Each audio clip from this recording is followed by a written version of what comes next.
Alors, bonsoir à nos auditeurs ce soir. Ce soir, c'est une émission très intéressante et qui va être très enrichissante pour tous les copropriétaires et administrateurs du Québec.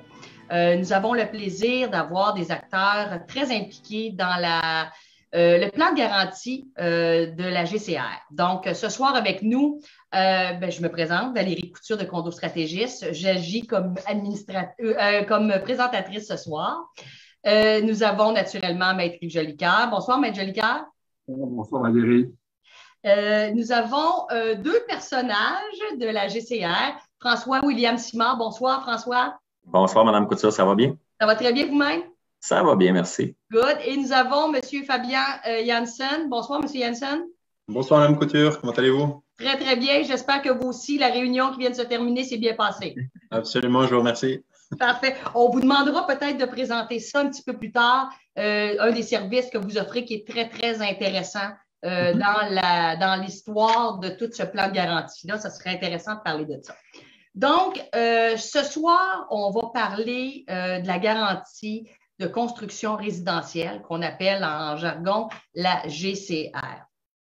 C'est très important parce que vous savez que dernièrement, dans les médias, on a énormément parlé de la construction, des soucis qu'on peut avoir avec la construction, des constructions neuves, des constructions plus âgées, etc. Donc, je vais juste vous refaire une petite mise en contexte ce soir. Je tiens aussi à préciser que la web radio ce soir est justement commanditée par le plan de garantie, la GCR. Merci beaucoup parce que ça prend des commanditaires pour tenir des émissions comme celle-là qui sont vraiment dans le but d'éduquer les gens et de favoriser la compréhension du monde de la copropriété.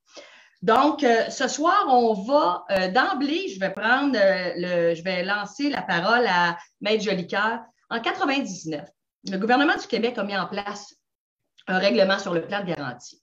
Pouvez-vous nous faire un petit historique de comment ça s'est mis en place ce règlement-là? Il y a déjà eu 6 ans avant une réflexion qui s'est faite dans le cadre du sommet sur la construction à l'automne 93. Et évidemment, le sommet de construction organisé par le gouvernement du Québec. Et déjà en 1993, et d'ailleurs, c'est très intéressant de voir un peu l'histoire de tout ça. Il y avait de nombreuses inquiétudes de la part des consommateurs face à la qualité souvent trop douteuse de la construction dans le domaine du secteur résidentiel, puis également aux nombreuses frustrations que les consommateurs vivaient dans le rendu de la part des promoteurs immobiliers.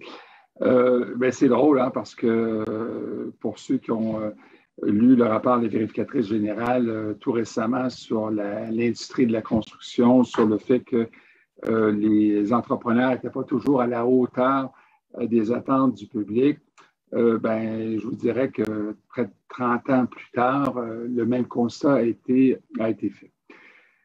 Évidemment, ça a amené une réflexion de l'État suite à ce constat-là. Qu'est-ce qu'on peut faire au Québec pour amener une certaine sécurité dans la construction résidentielle neuve qui, cela étant dit, n'était pas encadrée, hein. Il n'y avait pas de surveillance de chantier, les promoteurs étaient libres à eux autres. On a eu également des cas de détournement de fonds importants, des promoteurs qui partaient des projets et qui n'honoraient pas leurs obligations et qui gardaient les dépôts. Donc, l'État québécois s'est dit, écoutez, comment on peut sécuriser cette industrie de la construction et surtout des consommateurs tout en leur évitant qu'ils participent au risque du promoteur. Donc, c'est suite à ça, puis effectivement, Mme Couture, vous l'avez souligné, le gouvernement a créé par l'entremise d'un règlement un plan de garantie de maisons neuves au Québec. Alors, évidemment, au début, l'intervention de l'État, ça dérange toujours. Pourquoi l'État se mêle d'une industrie privée? Et peut-être zone de compromis, on accepte à l'époque que les associations d'entrepreneurs puissent être partie prenante des plans de garantie de maisons neuves qu'ils créent dans une société distincte, une société qui agit comme administrateur de plans de garantie. Alors, vous avez 3 associations de consommateurs, d'entrepreneurs qui ont actée dans ce domaine. Et bon, il y a eu évidemment des critiques qui ont été faites là, à plus d'une reprise en disant est-ce que ces associations d'entrepreneurs qui sont là, et c'est correct, cela étant dit, pour fédérer leurs membres, ont-ils un œil critique à l'égard de ce qui est livré, ce qui est bâti par leurs membres? Comment peut-on remettre un prix de muscle un samedi soir et un lundi faire une inspection chez le même entrepreneur à qui on a remis un...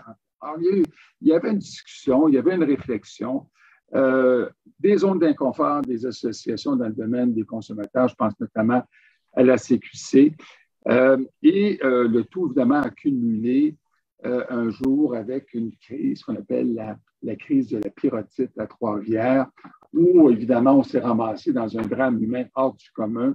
C'est ces carrières qui ont produit une pierre inapte au mélange dans le béton et qui a fait en sorte que des constructions résidentielles en quantité phénoménale, puis pas juste résidentielles, ont été impactées en termes de la qualité des bétons fournis dans les fondations.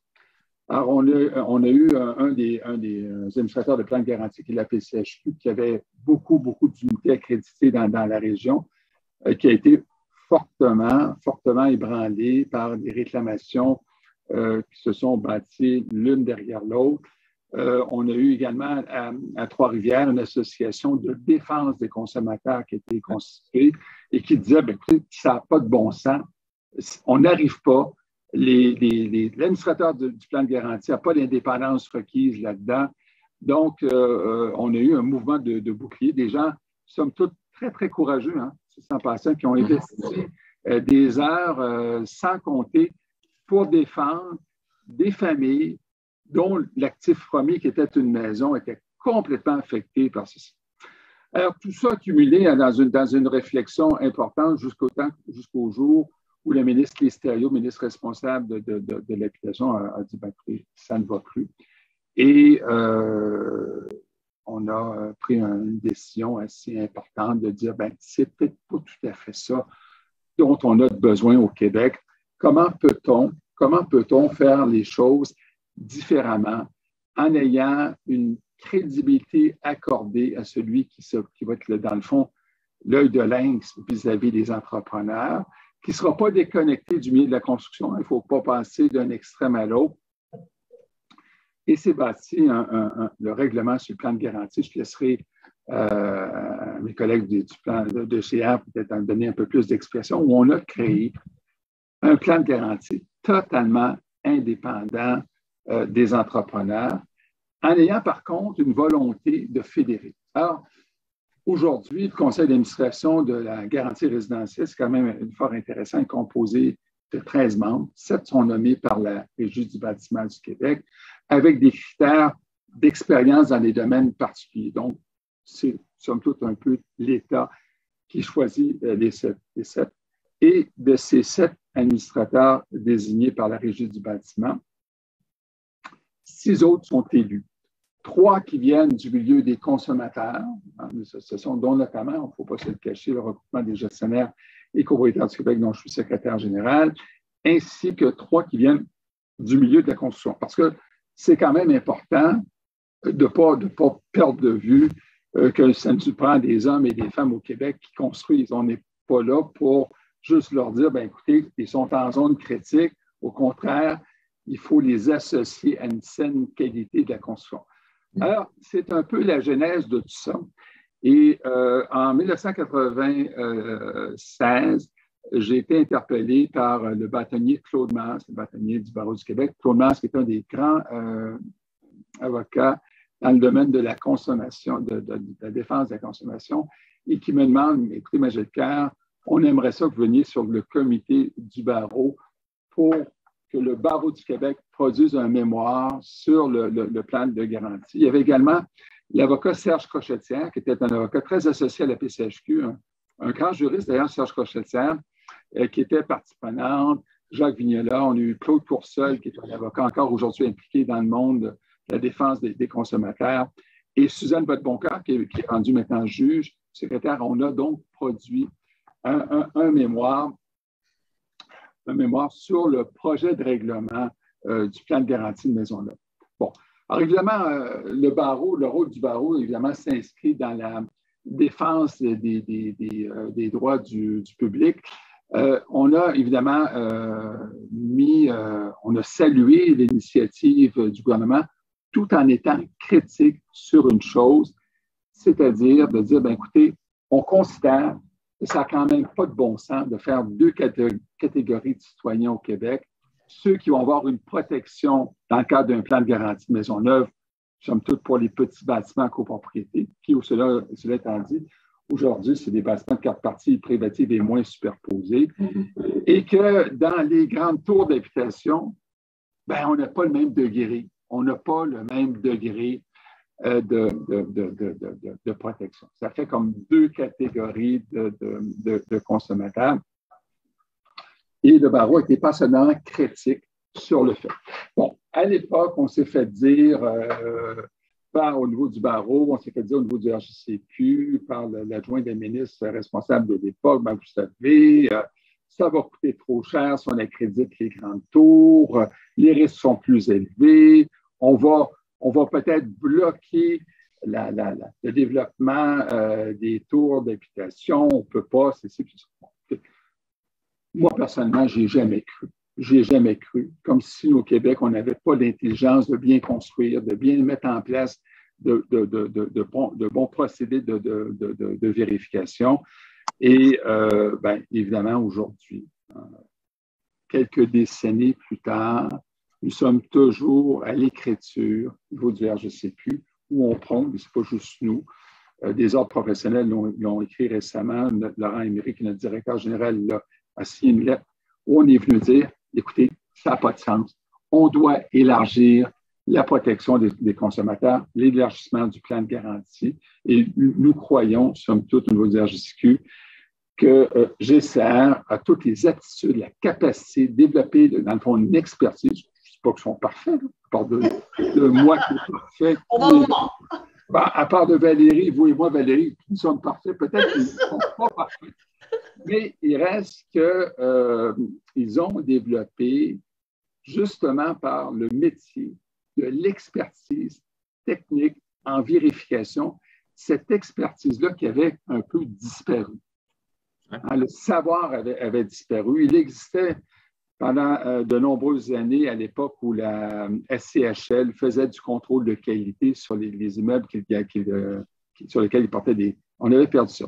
Alors, je pense que GCR, aujourd'hui, on va saluer, puis on va leur laisser un peu s'exprimer dans cette présentation-là, parce que c'est la leur ce soir, hein, c'est pas celle de Majelka, a développé une expertise pour laquelle nous sommes très fiers d'ailleurs de s'associer avec GCR pour justement assurer un patrimoine bâti qu'on pourra léguer aux générations futures, parce qu'il ne faut jamais perdre de vue que le bâtiment d'aujourd'hui, ça sera peut-être le bâtiment de nos petits-enfants, voire de nos petits-arrière-enfants, et il faut leur laisser un patrimoine bâti de qualité. Donc, il faut s'assurer qu'en amont, durant la construction, on ait un bâtiment de qualité. Je pense que c'est la volonté de GCR. Cela étant dit, Valérie, il n'y a rien de pire de donner la parole à un avocat en début d'une émission de radio. Dans 1h15, il va être encore là. Donc, voilà. Non, c'est ça, Maître Jolicoeur, en partant, c'est presque faire l'émission au complet. Donc, première chose, avant de céder la parole à nos privilégiés ce soir et précieux invités, vous avez raison, Maître Jolicoeur, c'est que dans l'industrie, on va parler de la copropriété, les gens payent très cher pour avoir des nouveaux bâtiments. Et j'espère que nos gens vont être rassurés ce soir avec la web radio, parce que ce qu'on veut, c'est qu'avec les nouvelles lois, on doit préparer l'avenir de supporter ces bâtiments-là, quelle grandeur qu'ils soient. Et pour supporter un bâtiment, bien, c'est le fun quand il est bien bâti dès le début et qu'on n'est pas trop obligé d'investir dans le départ, puis qu'on peut accumuler les sommes dans les fonds de prévoyance. Je pense que je passerai la parole à François William en début, qui est vice-président aux communications à GCR. Puis, je suis sûre que Fabien va pouvoir se greffer à ça. Mais je vous demanderai ce soir de nous dire dans un premier temps spécifiquement comment ça fonctionne quelqu'un qui achète une unité en copropriété. qu'est-ce qui se passe et toutes les tenues et aboutissants du programme. Parfait. Ben, si vous êtes d'accord, on a une présentation qu'on va commencer dans quelques instants, puis on va répondre effectivement à ces questions-là. Parfait. Je veux juste peut-être revenir sur quelques éléments que Maître Jolicoeur a mentionnés, puis je vais y revenir dans la présentation également, mais surtout sur l'approche en inspection qui a été mise en place par GCR. C'est une approche qui, oui, est solide, qui s'est améliorée année après année. La vérité, c'est qu'en 2015, on a commencé. Évidemment, tout n'était pas parfait du jour au lendemain, puis encore aujourd'hui, tout n'est pas parfait. Mais je peux vous dire que cette approche-là en inspection fait une grande différence sur la qualité du bâti. Puis au cours des années à venir, on va le voir de plus en plus. Puis je vais vous présenter tout à l'heure des résultats à cet effet-là. Je veux juste vous remercier dans un premier temps pour nous permettre d'être avec vous ce soir, honnêtement, parce que même si on va bientôt pouvoir dire qu'on a 7 ans comme organisation, on est encore une organisation relativement jeune. On a encore un grand besoin d'expliquer c'est qui on est, qu'est-ce qu'on fait essentiellement comme activité, comment qu'on protège les consommateurs québécois, tant les acheteurs d'une maison que les acheteurs d'un condo également pour les bâtiments assujettis. En même temps, on a une approche qui est très différente par rapport à ce qui se faisait avant 2015. On est beaucoup plus axé sur la qualité de la construction, sur la prévention des défauts. C'est quoi qu'on obtient comme résultat dans ce contexte-là?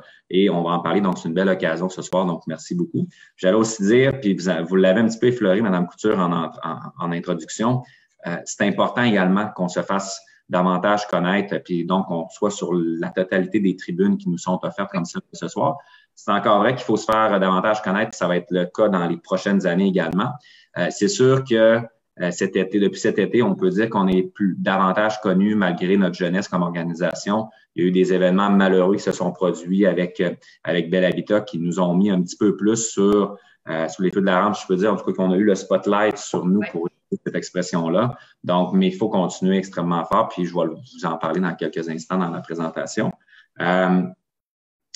Justement, dans cette présentation-là, on va vous démontrer que les acheteurs sont mieux protégés finalement qu'ils ne l'étaient en 2015 par rapport à ce qui se faisait en 2015. Puis, je pense que Maître Jolicoeur, je vais faire une introduction tout à l'heure, mais dans cette présentation-là, mais je pense que vous l'avez déjà très bien démontré. Puis, on va aussi vous parler, ça va plus être la partie à Fabien, là, comment on intervient dans le condo, comment on s'assure également que le démarrage des parties communes se fasse. Donc, moi, je suis plus un petit peu pour la partie plus générale et Fabien va embarquer dès qu'on va parler de condo. C'est sa spécialité. Donc, je vais vous partager mon écran tout de suite.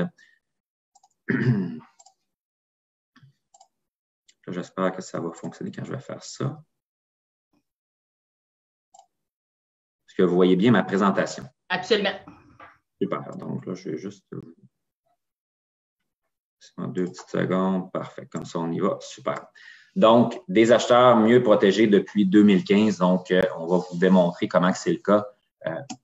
Je vais passer très vite, puis Maître Jolicoeur et moi ne nous étions pas parlé avant, je vous le jure. Mais ce qui est super intéressant, c'est que Maître Jolicoeur a parlé de quelques dates extrêmement importantes, puis c'est essentiellement les mêmes. Donc, je vais y aller très vite parce que ça veut dire qu'on doit dire la vérité. Si les deux sont censés être parlés, on dit la vérité, on dit la même chose, ça veut dire que ça doit être la vérité. Donc, 4 moments clés. Moi, j'avais ajouté celui-là parce que, évidemment, en 1976, c'est la création du plan de garantie optionnel, donc qui était géré par les associations d'entrepreneurs. Donc, à ce moment-là, c'était pas obligatoire, mais c'était vraiment les associations d'entrepreneurs qui avaient créé ça de leur propre chef. Et c'est ce qui a mis la table en quelque sorte pour, puis là, je vais y aller vraiment très vite, mais pour 1999 avec. Pardon? Juste pour mettre les choses en perspective, on sait que 1976, la venue du Parti québécois au pouvoir, on veut relancer l'industrie de la construction, puis on crée un programme qui s'appelle Corvée Habitation. Alors, donc, tout ça est venu effectivement se décliner dans le cadre d'une volonté de stimuler l'industrie de la construction, d'avoir effectivement les plans tout à fait pertinents, d'avoir rajouté ce point-là. Exact. Donc, ensuite, merci. Puis ensuite, on en est venu effectivement à 1999. Et là, pour ça, je vous dis qu'on était coordonnés sans le savoir. 2009, le début de la crise de la pyrrhotite à Trois-Rivières. Puis c'est vrai, c'est l'élément déclencheur en tant que tel de tout ce qui a suivi par la suite. Parce que, puis moi, je l'ai vécu, vous en avez parlé tout à l'heure, vous avez parlé de l'implication des gens de la coalition de la CAVP, de la Coalition d'aide aux victimes d'apirotite, qui avait un autre nom au début, mais moi, je les ai vus. J'étais dans un autre rôle au gouvernement du Québec.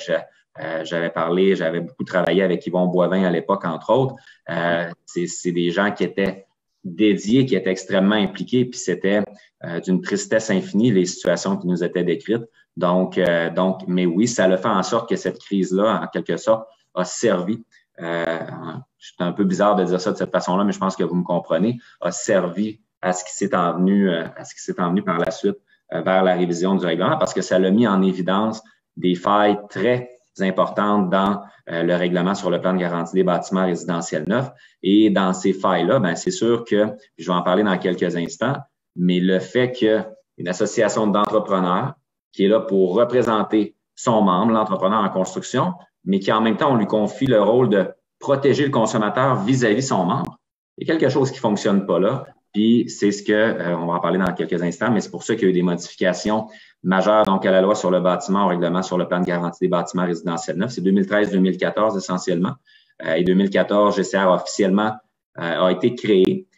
Mais juste pour le préciser, avant que je vous parle de GCR, c'était quoi que le gouvernement recherchait à ce moment-là? C'était essentiellement 3 éléments. Absence d'apparence de conflit d'intérêts. Je viens de vous le décrire, vous en avez parlé, Maître Jolicoeur également. Ensuite, une meilleure protection des acheteurs d'une habitation neuve. C'était recherché, c'était au cœur. Puis encore aujourd'hui, on se rend compte que ces attentes-là à l'égard de GCR, puis je vais en parler un petit peu plus tard tout à l'heure, je vais être un peu honnête, je vais en parler un petit peu plus tard. Donc, ces attentes-là à l'égard de GCR vont en augmentant année après année. Puis ça, il faut vraiment le souligner. Et on voulait une augmentation de la qualité de la construction au Québec. C'était très clair qu'il y avait des attentes importantes à l'égard de GCR pour qu'on puisse faire en sorte que finalement, il y ait plus de prévention des défauts de construction. Oui, le plan de garantie, il est là pour protéger le consommateur quand il y a des problématiques après la prise de possession. On est capable de faire en sorte qu'avant la prise de possession, on contrôle mieux la qualité du bâti. Donc, c'était un des objectifs qui était là. Voilà pourquoi GCR a été créé le 1er janvier 2015. Ça a été créé avant, mais officiellement, ces activités ont débuté le 1er janvier 2015. Et donc, on en vient à la question, garantie de construction résidentielle, qu'est-ce que c'est? On va expliquer ça en quelques diapositives assez rapidement. Administrateur exclusif du plan de garantie obligatoire, donc le plan de garantie auquel faisait référence Maître Jolicoeur, qui a été créé en 1999 avec des critères, avec des protections prévues dans la loi, a été amendé quelques fois au fil des 15 premières années vers la refonte majeure, ou en tout cas une refonte importante, disons-le, pour le règlement. Donc, 2015, nouveau règlement, le seul qui est autorisé par la Régie du bâtiment du Québec à gérer et administrer le plan de garantie, c'est GCR. On est un organisme à but non lucratif, extrêmement important de le mentionner, parce que notre objectif, contrairement à ce qui se faisait avant, puis c'est pas mal en soi, mais c'est quand même une différence importante qu'il faut souligner. Auparavant, entre 1999 et 2015, les organisations qui géraient les plans de garantie devaient gérer en fonction des critères prévus à la loi, etc., mais il y avait quand même un actionnaire en bout de ligne. Donc, il y avait une mission, une volonté qui, oui, était de faire du profit en tant que tel dans le respect de ce qui était prévu au règlement. Ben ça a changé. L'objectif a complètement été revu et GCR est un organisme à but non lucratif. C'est obligatoire selon les révisions, les modifications, qui ont été faites par le gouvernement. Ça prend un organisme à but non lucratif pour gérer le plan de garantie obligatoire. Neutre et indépendant, pour les raisons que Maître Jolicoeur a mentionné tout à l'heure, on a un conseil d'administration de 13 membres. 7 sont nommés effectivement par le gouvernement du Québec. Donc, ça assure que effectivement, le gouvernement est impliqué par rapport à GCR. Mission de protéger les acheteurs d'une habitation neuve. Puis, je vous donne quelques chiffres rapidement depuis 2015. 93 600 unités enregistrées. On arrive donc, si on mettait les chiffres à jour, là, on va tout près, on va arriver très bientôt à 100 000 unités enregistrées chez GCR depuis 2015. Et on a traité plus de 3 000 réclamations jusqu'à maintenant. Puis, c'est environ un petit peu plus que 22 000 points qui ont été soumis par des consommateurs. Donc, c'est 3 000 réclamations, mais à l'intérieur d'une réclamation, souvent, il y a plusieurs points qui sont dénoncés par un consommateur. Donc, on a statué sur 22 000 points jusqu'à maintenant. Donc, on a rendu 22 000 décisions en tant que telles sur des points. On a essentiellement une approche à 2 volets, sensibiliser, transparence. Donc, sensibiliser les consommateurs sur leur protection, sur leurs droits, sur ce qu'ils doivent faire. Donc, on veut être de plus en plus, puis c'est une priorité depuis quelques années. Puis c'est sûr que dans les prochaines années, je vous le dis, attendez-vous à ça. On va être de plus en plus présent pour bien informer les consommateurs. On le fait déjà, là, sans aller dans les détails trop. On a une multitude d'outils qui ont été mis en place depuis 2015. On a fait une grande campagne de publicité au printemps, fin de l'hiver, début du printemps l'année dernière.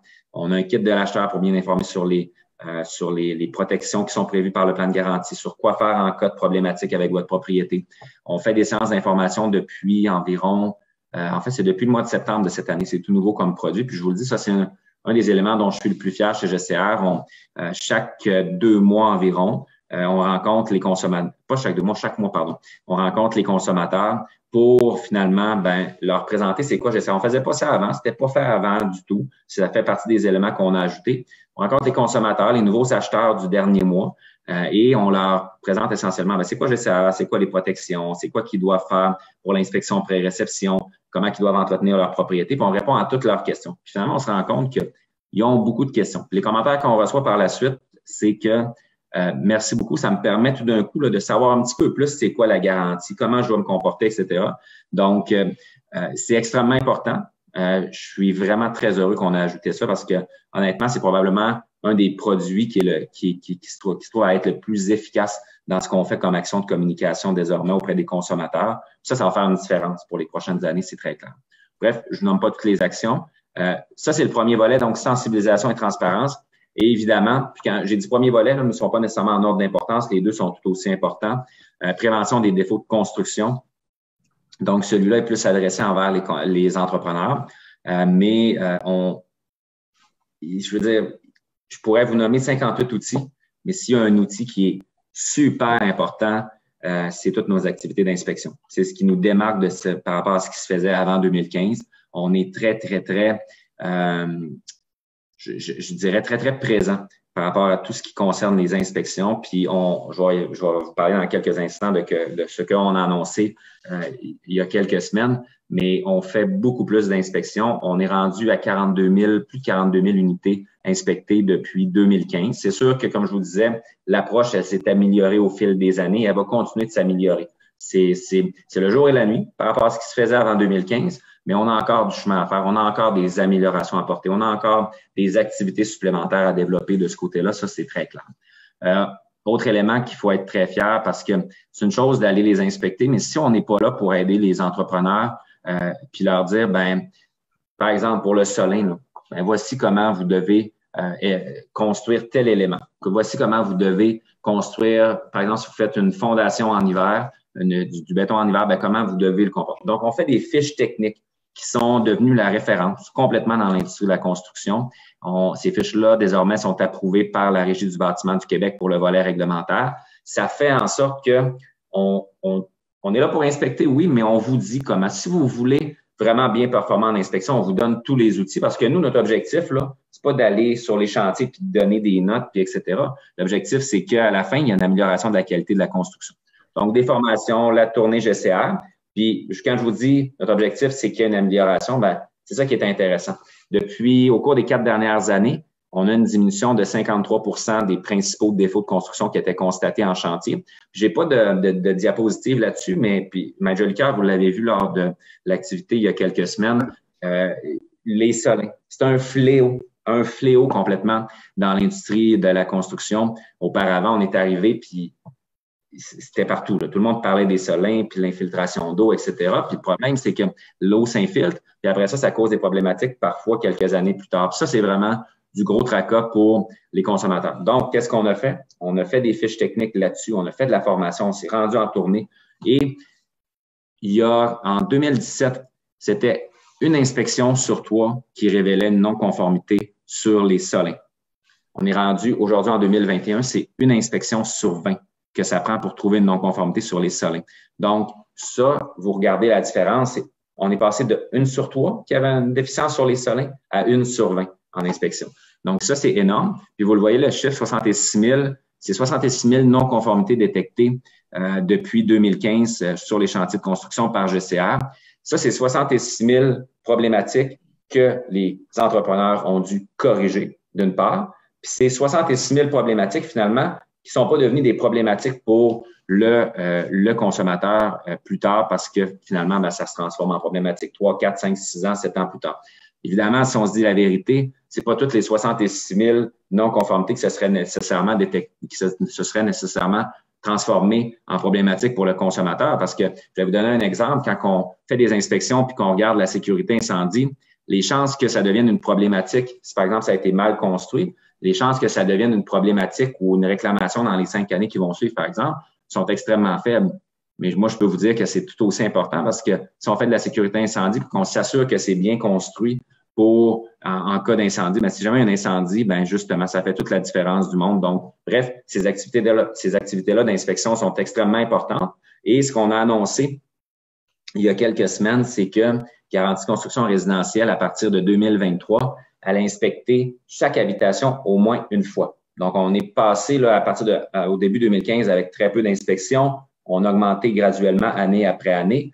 En 2022, on va inspecter 80 des habitations. À partir de 2023, ce sera 100 La vérité, oui, excusez-moi. C'est très bien, c'est très, très bien. Oui, ben, puis je pense que ce que je vais ajouter va probablement vous plaire davantage. Puis vous l'avez vu, Maître Jolicoeur, il y a des discussions là-dessus. Il y a des attentes sociétales qui sont en mouvance par rapport à l'inspection, c'est-à-dire qu'il y a des attentes qui sont de plus en plus grandes.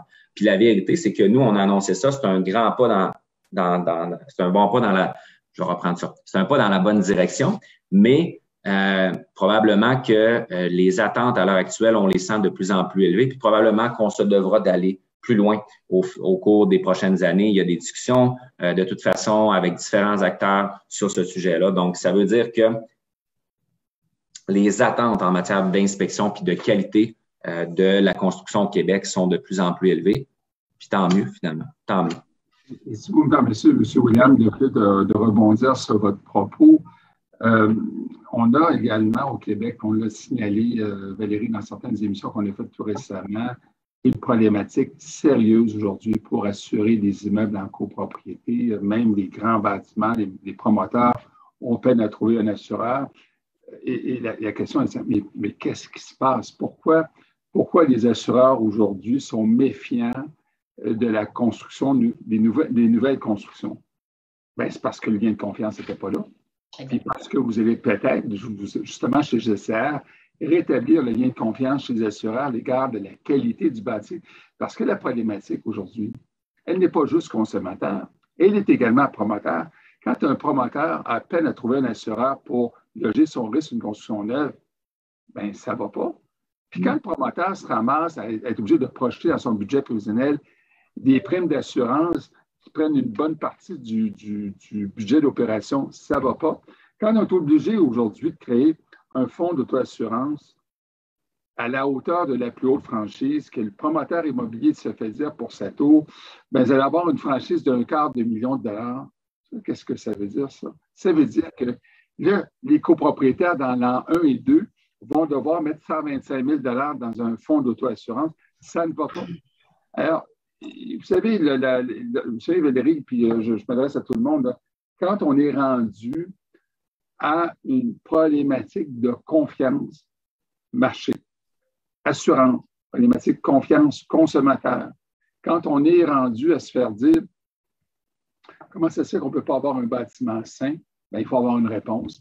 Et là-dessus, le regroupement des gestionnaires, on a effectivement prôné un contrôle de qualité, une inspection obligatoire professionnelle, parce que, bon, vous le faites GCR parce que vous êtes une caution de l'obligation d'entrepreneur, mais puis là, vous êtes en train d'établir une méthodologie d'inspection.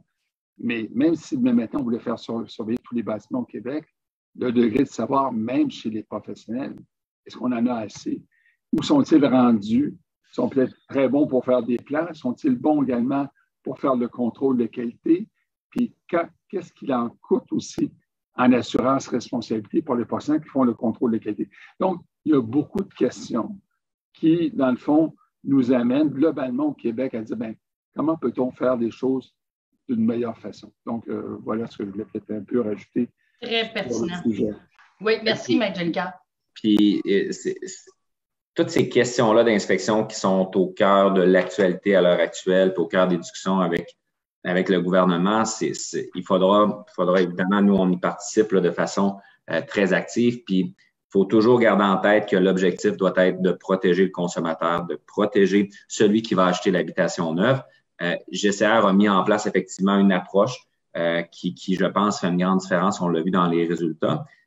Maintenant, est-ce que ça veut dire qu'on doit nécessairement s'arrêter là, comme je le mentionnais tout à l'heure? On aura probablement à aller plus loin de ce côté-là. Puis il y a déjà de toute façon là, des discussions avec le gouvernement, avec les différents acteurs là, pour pouvoir y parvenir. La raison pourquoi j'ai arrêté de partager ma présentation avant de céder la parole à Fabien, c'est que je ne sais pas si on peut partager la vidéo sur l'inspection par rapport à ce qu'on a annoncé pas tout à l'heure. Ça fait plus longtemps que ça, quelques semaines. Donc, par rapport à ce qu'on a annoncé il y a quelques semaines, je pense que ça vaut peut-être la peine de voir justement un petit peu c'est quoi l'approche de GCR en inspection. Par la suite, on va vous parler un petit peu là, des bâtiments couverts par GCR et de ce qu'on fait en condo. Parfait. Gabriel, si tu peux nous mettre la vidéo qui était justement sur la GCR. Merci.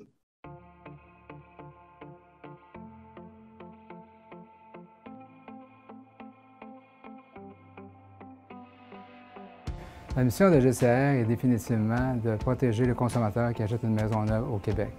Pour ce faire, on doit s'assurer que le consommateur obtienne une maison de qualité et c'est là que GCR intervient, notamment avec son programme d'inspection. Quand ils nous contactent, c'est pour nous parler de leur investissement. Ils nous parlent aussi que c'est un rêve d'une vie. Ils sont craintifs, sont anxieux, excités.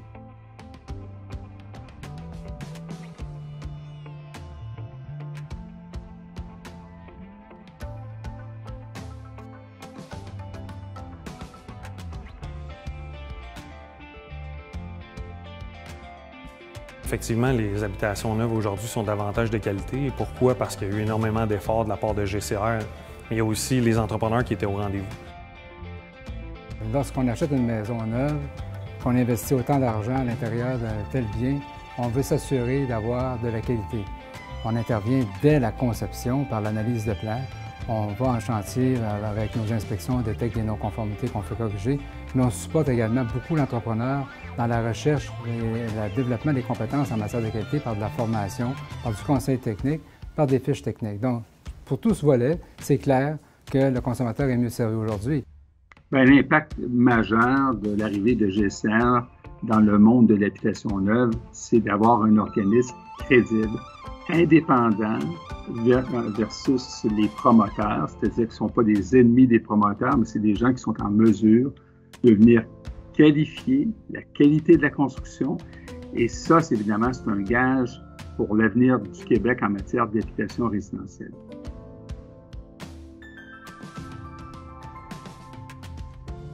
Le programme d'inspection 2022 va être super important pour les consommateurs québécois parce qu'on va inspecter 100% des habitations qui sont enregistrées chez GCR. Chaque consommateur va avoir l'assurance que sa maison va être inspectée.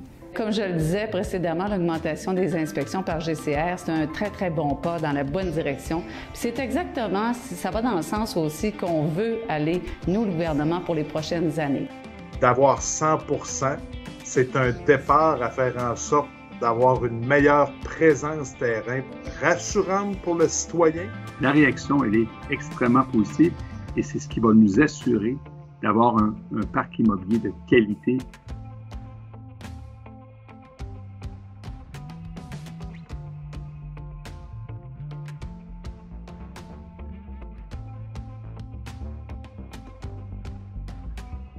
La protection des Québécois doit être au cœur des préoccupations de l'ensemble des acteurs de l'industrie de la construction, mais je sens vraiment une réelle volonté de tous d'aller dans cette direction. La protection du consommateur doit faire partie intégrante des objectifs que doit atteindre l'ensemble de l'industrie de la construction. Oui, il reste du chemin à parcourir, mais on est vraiment sur la bonne voie. Je pense que le consommateur s'attend, lorsqu'il achète une maison neuve, à avoir une maison de qualité. Il ne veut pas avoir de problème. Et c'est dans cette optique-là qu'inspecter 100% des maisons va nous permettre d'améliorer la qualité de la construction, de réduire les vices, de réduire les malfaçons et aussi de faire beaucoup de prévention avec nos entrepreneurs.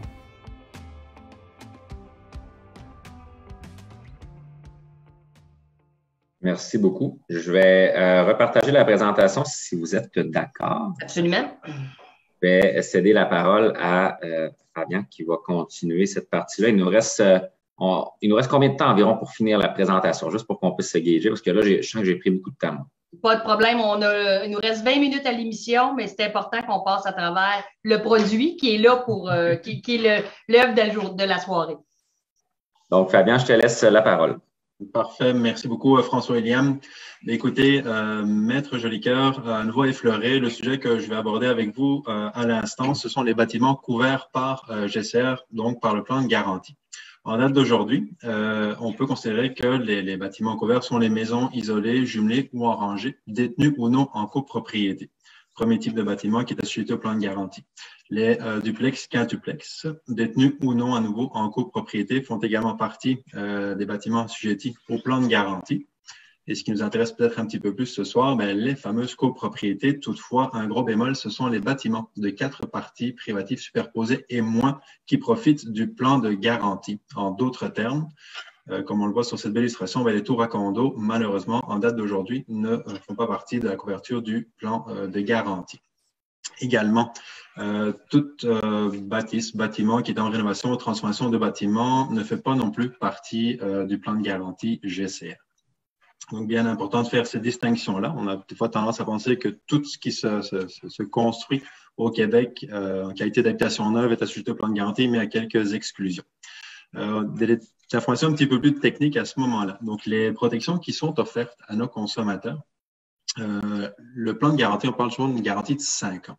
Sauf qu'il faut bien comprendre qu'il y a 3 volets qui composent la garantie qui est offerte aux consommateurs. Donc, 1 an de garantie sur les malfaçons non apparentes lors de la réception. On peut dire de l'inspection-réception de la partie privative à compter de la réception. Donc, la journée où l'inspection a lieu conjointement entre l'entrepreneur et son bénéficiaire. L'autre deuxième volet de la garantie, c'est le 3 ans de garantie qui va couvrir les vices cachés, également à compter de la date de réception de la maison, de la partie privative, et un 5 ans de garantie sur les vices de conception, de construction, autrement dit les vices majeurs, et ça, c'est à compter de la date des fins de travaux de la propriété. On fait également ici l'exemple des techniques des montants qui sont couverts par le plan de garantie. Donc, pour les bâtiments, premièrement, non détenus en copropriété, on parle des maisons unifamiliales, tout à compte versé est couvert par le plan de garantie à concurrence de 50 000 $ par maison unifamiliale et la couverture qui viendrait, le cas échéant, dédommager les bénéficiaires au sujet des vices et malfaçons, c'est à concurrence de 300 000 $. Les bâtiments multifamiliaux, ça reste la même chose au niveau des acomptes et il y aura un dédommagement possible de 200 000 $ pour les vices et malfaçons, à concurrence de 200 000 $ par logement faisant partie du bâtiment multifamilial. Les bâtiments détenus en copropriété, c'est le même raisonnement, mais avec des chiffres quelque peu différents. Donc, des maisons unifamiliales sont des fois également détenues en copropriété. Les acomptes seront également protégés à hauteur de 50 000 $ par fraction. Et la couverture pour les vices et malfaçons sera de 300 000 $ par unité d'habitation. Également, il y a un montant maximal, comme vous pouvez voir, de 3 millions de $ pour l'ensemble de la copropriété. Pour les bâtiments multifamiliaux, donc des condos conventionnels comme on les connaît, les acomptes sont à nouveau protégés à concurrence de 50 000 $ par fraction, par partie privative. Et au niveau des vices et malfaçons, il y a une limite de protection de 200 000 $ par unité d'habitation. Puis également, il y a un montant maximal donc de 3 millions de $ pour l'ensemble de la copropriété. Ça, ce sont les protections offertes par le plan de garantie que nous appliquons. Les conditions maintenant pour que les garanties démarrent. Le plan de garantie est un petit peu différent qu'une assurance automobile. Assurance automobile, j'appelle mon courtier en assurance, je lui dis que c'est bon, je lui donne mon numéro de série de mon véhicule, je suis assuré, je reçois un courriel.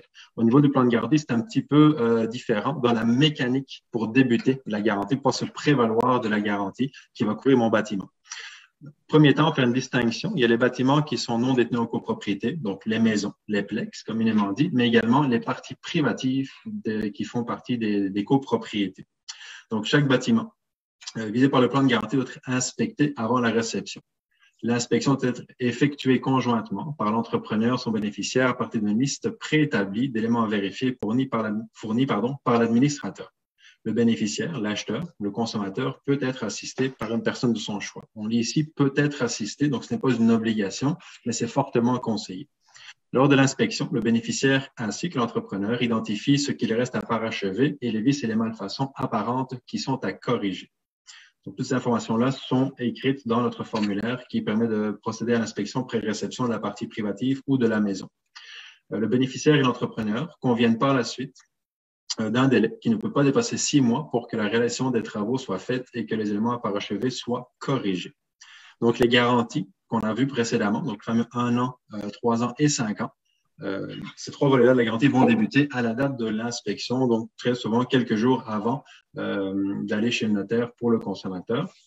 La garantie de 5 ans peut débuter si un avis de fin de travaux des parties privatives est complété avant l'inspection.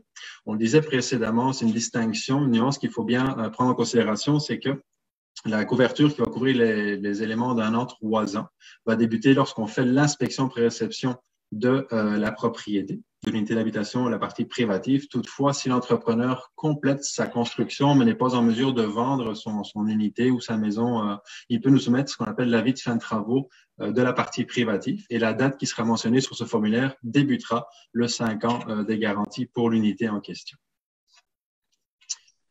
Maintenant, la nuance, comme je vous le disais, c'est au niveau des parties communes pour les syndicats de copropriété.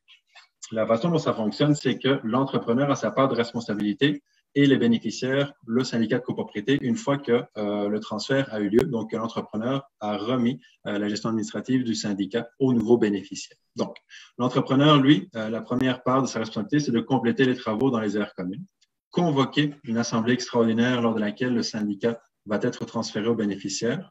Très important, un point extrêmement névralgique, c'est de transmettre le formulaire d'avis de fin de travaux des parties communes à tous les bénéficiaires connus ainsi qu'aux syndicats de copropriété. C'est vraiment cet élément-là qui va déclencher le démarrage de la garantie de 5 ans, puis le fameux délai de 6 mois dont il va être question dans quelques minutes. La date de fin de travaux qui va figurer sur votre formulaire d'avis de fin de travaux va être ultimement la date du début de la garantie de 5 ans qui va protéger les parties communes. Le syndicat, une fois qu'il est formé et que les bénéficiaires sont en contrôle de la copropriété, on peut ici donc, va recevoir l'avis de fin de travaux. Dès que l'avis de fin de travaux est reçu, indépendamment de la date qui y figure, va donner une période de 6 mois au nouveau syndicat pour procéder à l'inspection des parties communes. Cette inspection doit être réalisée par un professionnel en bâtiment. Au sens du règlement, on parle ici d'un architecte, d'un ingénieur ou d'un technologue professionnel faisant activement partie de son ordre respectif. Si ce n'est pas un titre professionnel-là, l'inspection ne sera pas reconnue pour être légitime au sens du règlement. Et la date de l'inspection qui est faite par le professionnel mandaté par le syndicat de copropriété va être la date qui va débuter nos garanties 1 an, 3 ans. Donc, il y a une distinction à faire, c'est que le 5 ans de garantie pour les parties communes toujours débute à la date mentionnée sur l'avis de fin de travaux émis par l'entrepreneur. Par contre, les volets 1 an et 3 ans de la garantie qui s'appliquent sur les parties communes débutent la journée que l'inspection a lieu. Il y a une autre façon qui permet une copropriété, si on peut passer à la prochaine diapositive, s'il vous plaît, François-William, de débuter la garantie d'1 an, 3 ans, c'est la réception qu'on va dire présumée.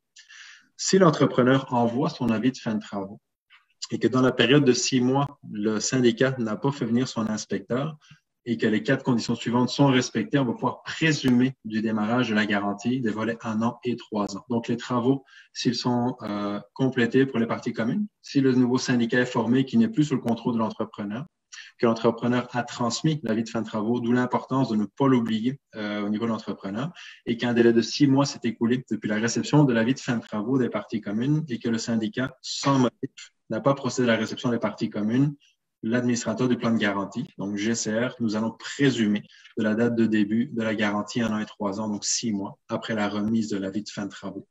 C'est souvent mal compris par nos entrepreneurs, ce procédé-là, puis on doit obtenir un avis de fin de travaux, c'est un document comme un autre, mais il a vraiment son importance qui est de pouvoir débuter les garanties, parce qu'on s'entend qu'une garantie qui ne débute pas, c'est une garantie qui ne finit pas, puis une garantie qui ne peut pas être utilisée par nos consommateurs non plus.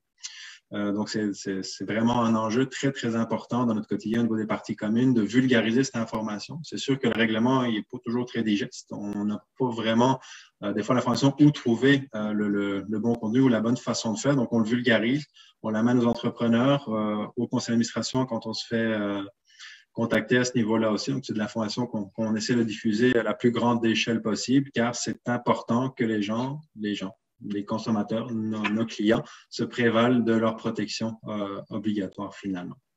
Je ne sais pas si je peux me permettre, Fabien. Bien sûr. Tu es là chez GCR depuis 1 an et demi, 2 ans. Le 6 janvier 2020. Donc, depuis tout près de 2 ans, tu as un rôle bien particulier à jouer parce que c'est franchement une matière, quand on regarde tout le règlement sur le plan de garantie des bâtiments résidentiels neufs, il y a énormément de matière dans ce règlement-là.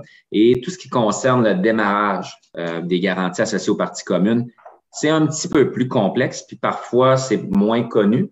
Puis c'est pour ça qu'il y a eu des enjeux dans le passé à cet effet-là.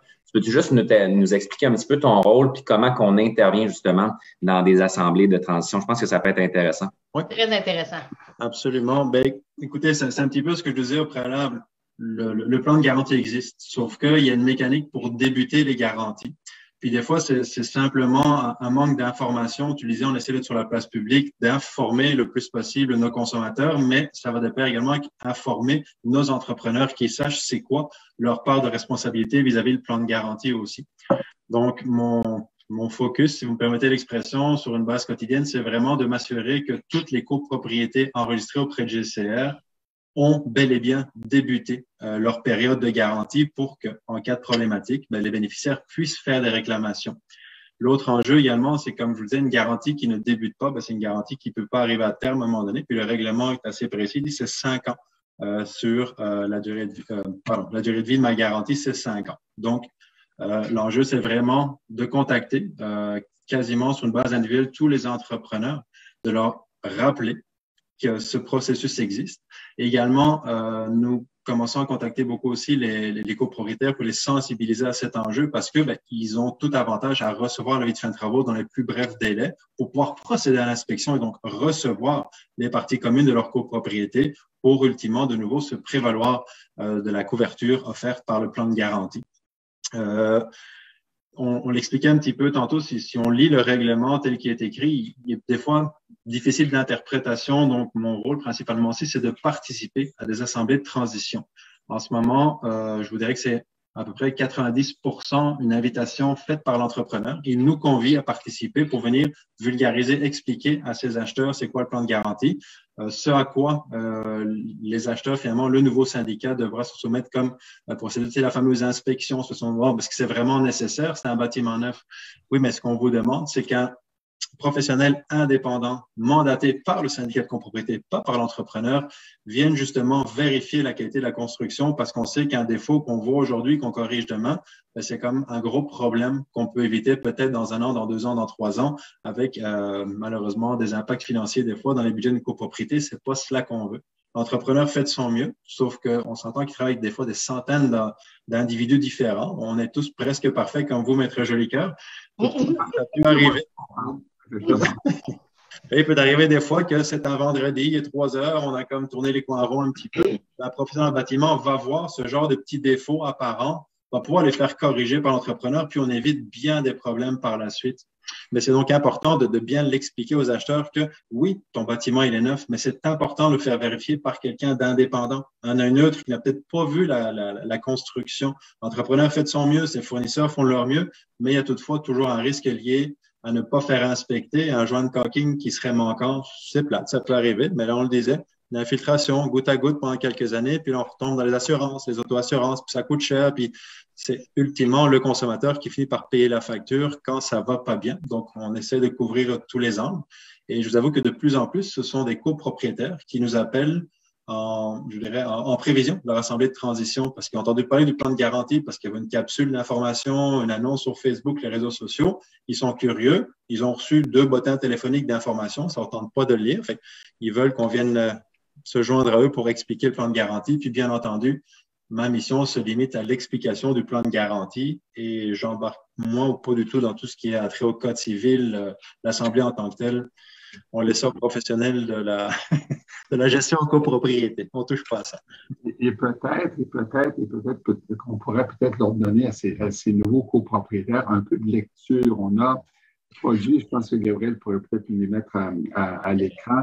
Oui. Quelques ouvrages récents aux éditions Wilson Lafleur sur le condo 101, tout ce qu'il faut savoir J'ai produit l'assurance également sur la côté. On a produit une collection, d'ailleurs, qui serait peut-être un beau cadeau que GCR pourrait donner aux nouveaux administrateurs de copropriété, qui sais-je, pour justement leur faire comprendre les divers ouvrages sur la copropriété. Donc, on a le condo, tout ce qu'il faut savoir ici. L'assurance condo, tout ce qu'il faut savoir. Maître Papineau vient de sortir l'administrateur de copropriété.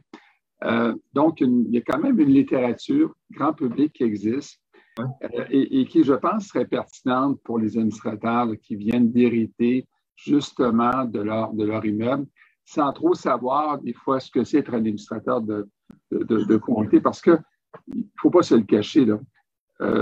Il y a des gens bénévoles là, qui se font élire un soir de l'Assemblée de transition et sans vouloir vous reprendre, il n'y a pas de nouveau syndicat. Il y a un nouveau conseil d'administration parce que la copropriété, elle est née depuis plusieurs mois par l'inscription de la déclaration de côté au registre foncier.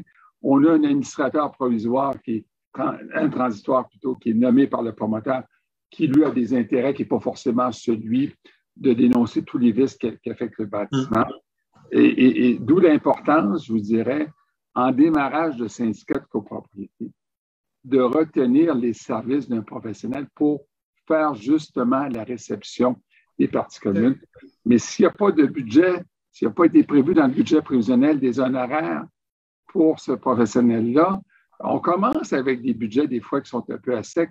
Alors, je pense que c'est important d'éduquer les administrateurs, leur faire comprendre que d'engager un professionnel, ce n'est pas une dépense, c'est un investissement. Investissement. Et ce n'est pas juste un investissement pour faire démarrer le plan de garantie. Bien souvent, quand certains professionnels du bâtiment viennent faire ces inspections-là, ils préconisent parfois une notion qui s'appelle un carnet d'entretien. On n'en a pas tout à fait parlé ce soir, mais le projet de loi 16 introduit par la ministre Laforêt en parle abondamment. Il y a une volonté de Québec que d'ici quelques années, il y a un règlement qui va sortir sous peu, que toutes les copropriétés québécoises aient un carnet d'entretien. Il faut qu'en démarrage de la copropriété, certes, on vérifie s'il y a des vices apparents, des vices cachés peut-être derrière un balcon, mais aussi de voir à l'entretien du bâtiment, parce que ça, ce n'est pas garanti. Ne pas entretenir son bâtiment, on ne peut pas appeler GCR demain matin en disant, écoutez, ça serait bien qu'il vienne donner un coup de peinture parce que ça a un peu écaillé. Alors, il y a quand même une éducation, puis je suis très fier de vous, comme GCR, de prendre le temps justement d'aller rencontrer les administrateurs. Bon, voilà ce que je voulais peut-être vous dire. Là, François, vous aviez l'air à vouloir rajouter quelque chose sur ce que Maître Jolicoeur vient de dire? Oui, parce que Maître Jolicoeur, vous avez parlé de l'entretien. On est en train de préparer à l'heure actuelle un guide d'entretien. On avait la version plus maison. Pour l'instant, on a commencé sur la version condo également. On a un chapitre de publié. On va en avoir un deuxième tout bientôt là, pour justement répondre à ce besoin-là, parce que vous avez raison de le mentionner, de l'entretien. Il doit s'en faire également. Puis quand, malheureusement, on se rend compte, par exemple, dans le traitement d'une réclamation, qu'il y a eu un usage déficient, un entretien, déficient d'un équipement, de quelque chose dans la propriété, puis que c'est ça qui explique la déficience qui est dénoncée. Malheureusement, on ne peut pas couvrir dans ce temps-là quand c'est l'entretien qui est réellement en cause. Donc, c'est extrêmement important, effectivement, de faire de la sensibilisation à cet effet-là. Tout à fait. Mais il est déjà 19h59, c'est tellement court, 1 heure, on aurait pu en parler longtemps. Mais je crois que ce qu'il faut retenir, c'est que ce que Maître Jolicoeur a dit tantôt, on élit des nouveaux administrateurs, on a des gens qui sont non connaissants en copropriété, mais qui veulent donner du temps. Il n'y a jamais non plus un line-up pour être administrateur de copropriété actuellement dans le marché. Donc, il faut vraiment essayer d'aider ces gens-là qui sont des bénévoles, puis qui arrivent avec une grande responsabilité. Parce que partir un bâtiment neuf, on parle d'un petit syndicat ou qu'on parle d'une tour, il y a beaucoup à faire, il y a beaucoup à voir. Et Maître Jolicoeur l'a dit tantôt, d'investir avec un professionnel, on est toujours gagnant d'investir plusieurs milliers au début que des centaines de milliers trop tard parce qu'on n'a pas fait nos devoirs comme administrateur de copropriété pour prendre en charge le bâtiment. Et en fait, ce que je veux faire comprendre aux auditeurs ce soir, c'est que vous avez une équipe en place, des gens comme vous qui sont là pour répondre aux questions. Administrateurs, copropriétaires, on vient d'avoir un syndicat qui nous a été donné après l'Assemblée de transition. On peut appeler pour avoir Fabien qui vienne présenter le produit ou des choses comme ça. Je trouve que c'est très rafraîchissant dans un premier temps et je souhaite réellement que le monde de la copropriété entende que votre travail est nécessaire et voir à ce que ça devienne exposant encore plus, parce qu'on a vraiment besoin. Vous savez qu'on investit dans l'immobilier pour s'acheter notre maison. C'est un des besoins essentiels. On aimerait ça que ce soit quelque chose qui va se transparaître dans le temps avec notre investissement, puis pas toujours mettre de l'argent en réparation. Donc, merci beaucoup. C'est tout le temps qu'on avait. J'ai déjà dépassé d'1 minute. Mais je voulais vous remercier. Toujours un plaisir, Maître Jolicoeur, de vous écouter avec votre vécu. Fabien, François-William, un grand merci d'être venu ce soir à notre rencontre. Et on invite les gens, si ont des questions, de le poser sur Condo Légal. On pourra les retransférer, Maître Jolicoeur, à nos professionnels de la garantie GCR. Donc, ça pourra... Je suis sûre qu'il va y avoir des questions importantes. Et merci encore d'avoir participé à la soirée de ce soir. Donc, on vous souhaite à tous de joyeuses fêtes puisqu'on fait relâche jusqu'au 12 janvier. On n'a pas cédulé encore le thème, on a plein d'idées en tête, il reste juste à les trouver, à les sélectionner. Donc, merci encore à tous et je vous souhaite, au nom de toute l'équipe de Condo Légal et des gens qui sont là ce soir, de très joyeuses fêtes et profitez-en malgré tous les composantes de la COVID avec nous. Profitez du bon temps des fêtes. Merci, bonne soirée. Merci à vous tous. Bye bye, merci beaucoup. Wow.